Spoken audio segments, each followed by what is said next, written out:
Greetings, the tubes. This is not Peter Zyhem, sorry. Not Canadian Pepper either, although we share some similarities in looks. This is me, guy with the funny hat. This hat I especially love to wear because my mother hates it, which makes it extra delicious to wear. Hi, Mom. Of course, she's the only one watching the tube. Because I can't even bribe my friends to watch this thing, and I don't blame them. I'm not particularly photogenic, I guess. And I suppose I should be laying down some really deep insights and wisdom from my 58 years on this planet. Sorry, dudes, got nothing. Your guess is as good as mine. I just spent 2.5 weeks in Los Angeles, and there's probably a few previous videos of me complaining about how much I just love being in downtown Los Angeles and the burning shopping carts and otherwise crazy people. And call me crazy, but given the choice of downtown LA and oh my god, and this, strangely enough, you know what? I picked this. And you can see why my psyche is a little challenged and I get extra freaky in Los Angeles because at least 2/3 of my life I'm in this. And this feels sane and normal, and there's mostly sane and normal people here, and I get used to this, and then I gotta go spend 2 weeks in Los Angeles, and it's like being teleported to, I don't know, Venus or something. It's nerve-wracking trying to recalibrate. And then I get back here, and it takes several days to get back to what I consider normal. And I am an absolute asshole for those days because I have to relearn how to be human again. That sucks. That sucks that 2025. This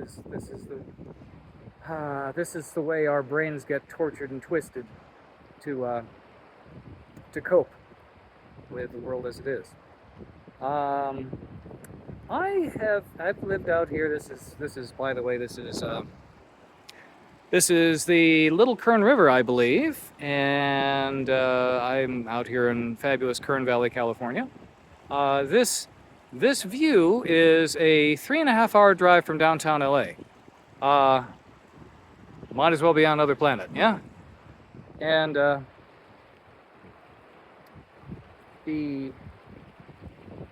I've lived out here for about 5 years, and I was just thinking, the sucky part was, I spent, oh God, almost 20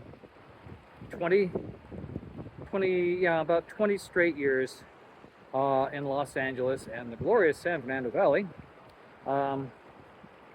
And there wasn't a single week that I lived there that I wasn't plotting my escape. I even considered faking my own death and collecting the insurance and moving to Belize or something.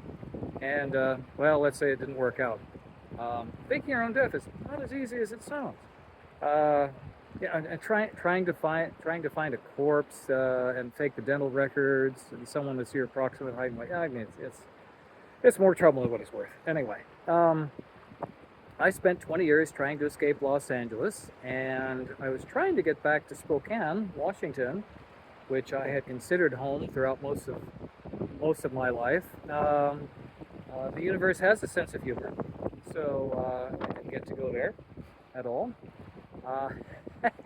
And instead I ended up here in, well, Lake Isabella or Bodfish. And, I think I would have to say this suits my temperament better than Spokane would have anyway. And I don't have to deal with 5.5 months of miserable winter and muck and snow and mosquitoes. Neat thing about being up in the Sierra Nevada range is blessedly free of an awful lot of mosquitoes. And for some strange reason, I am like ribeye steak to mosquitoes. So constant frustration for me. So very happy that I have a lot less of that to deal with. Well, as I was saying, 20 years of struggling to get up here, Then I get here, and another 4 years of struggling, of trying to remodel the house and make it livable, and bouncing between jobs and lack of jobs, and having entire months with just a couple $100 in my bank account, not knowing where the next check was coming from, until things finally smoothed out again into whatever I consider normal to be now, uh, which is kind of a spin the wheel of crazy. And um, the whole reason for coming out here is so I had places like this to come hang out. I spent 20 years hoping for the day where I could be out here, and then I get here and I can't make the time to come out and actually enjoy it. And funny thing, time keeps moving on. Um, uh, 55 when I moved out here, I still felt on most days like a 30-something-year-old. Lots of energy, everything still worked. 58, oh my God. Uh,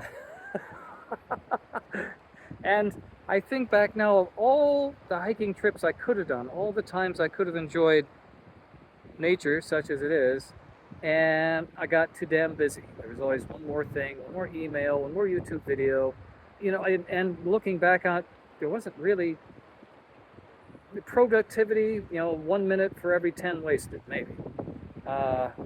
Shit. Could have been doing this. I had a million excuses and didn't do it, and now there's a lot less of me left to do it with, and a lot less time in the bucket. And it is what it is. But I guess the thing that I'm trying to say is, do it now. You think you have good reasons of why you can't, blah, blah, blah, blah, blah.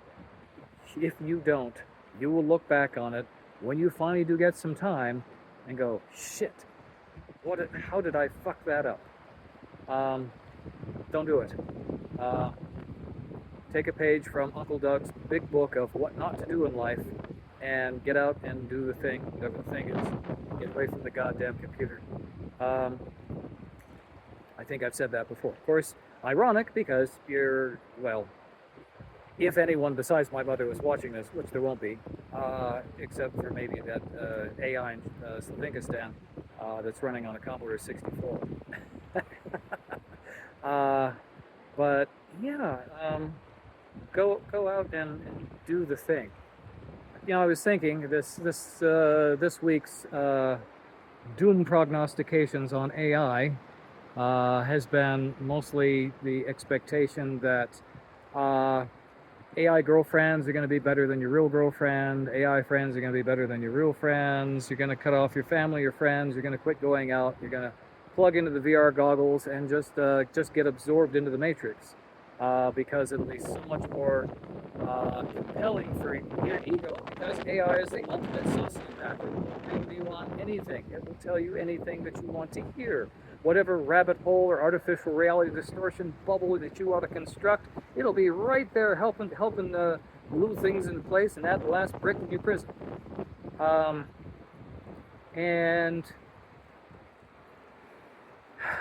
yeah, well, let's face it. People mostly suck. We don't do what we say we're going to do. We're erratic. Your friends aren't what you wish they were. You're not what you wish you were. Your family isn't what you wish they were. Because human. So we're a whole bundle of crazy held together with ego. And yeah, I can see, given the choice of dealing with the world of ordinary humans and all of our quirks, or an AI that will agree with everything and just tell you how wonderful you are, yeah, I can see the natural inclination is going to be go with the AI. But keep in mind, it's not what it's pretending to be. It's not what your ego is telling it. It's not a person. It doesn't love you. It's never going to love you.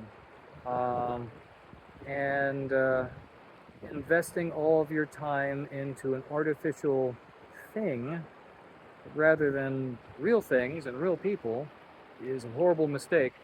And for most of us, you don't realize it until it's way late in life.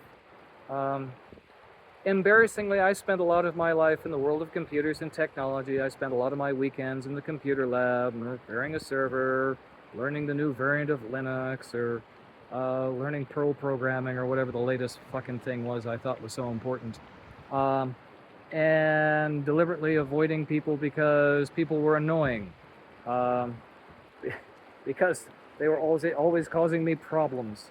Um, and and now, many years later, yeah, all those people are gone, and yeah, I avoided the problems. Uh, Here's the sucky thing: those things that you're labeling now as problems, that's your life, actually. Where we get this crazy idea that life is supposed to be uh, an easy ride downhill with no bumps. I don't know where we get that idea, but it's absolutely wrong. Um, Life is challenges and hardships and things that don't go the way they're supposed to, and the rainstorm when you decide to go out for a walk, and the fucked up thing is years later when you're reminiscing about the thing you did, very seldomly do I remember the quote unquote good times. What I can remember is the time we got the flat tire in the middle of the desert and had to hitchhike 25 miles with $5 in our pockets, or the day we ran out of food camping and got caught in a rainstorm, or the canoe trip where the canoe tipped over and we lost everything and had to walk 10 miles through brush back to the car, and only to come to find out that we lost the car keys. Um, the the things as you're going through them don't seem like so much fun, but those things later on in life are what you're going to look back and cherish because they feel real. They feel real, and in the very near future, we're about to exchange a reality I could recognize, something like this, for a reality that's beyond my wildest imagination. Um, and that's fine. I mean, that's great and all, as long as you make time for the real world. You don't go so far down the virtual world that you forget to go go step on a rock, go play in the mud, go skin a knee, break a bone, get that flat tire and have to hitchhike across the desert for 2 hours in the August sun until you can get a ride back to town. Because you're gonna want to, especially as you get older, you're gonna want to have people around you. You're gonna you're gonna love to be able to sit back, hopefully by a fire, uh, with a nice intoxicating beverage, perhaps a nice hazy IPA, and play that wonderful misty-eyed game of you remember when you want to bank as many of those as you can. Uh, because, well, if they're right with this AI technology or something, lives are going to get a lot longer. You're going to have a lot more time towards the later years of your life to play the remember when thing. You're going to want an awful lot of things to remember when, or else those are not going to be very very quiet conversations, and probably between you and your cat, or you and your AI generated cat, or I don't know what. Anyway, usual routine. I am not a Luddite, but I cultivate some Luddite traits because I think it's important to stay wonderfully eccentric, contrarian, and grounded in a world that is trying to fly you apart in 12 different directions at once, trying to remember who you are, and going out in the real world and stubbing a toe and hitting your hand with a hammer and nearly cutting off your finger with a table saw and cursing and screaming and spending time with people whom you love but you also want to strangle half the time, and enduring those wonderful embarrassing moments, those awkward situations, those those times where you want to crawl under the table and cringe, all of those things, that's life. That's the most important thing. So use it while you can.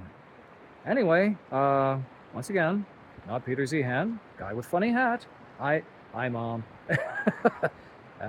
YouTube's over and out.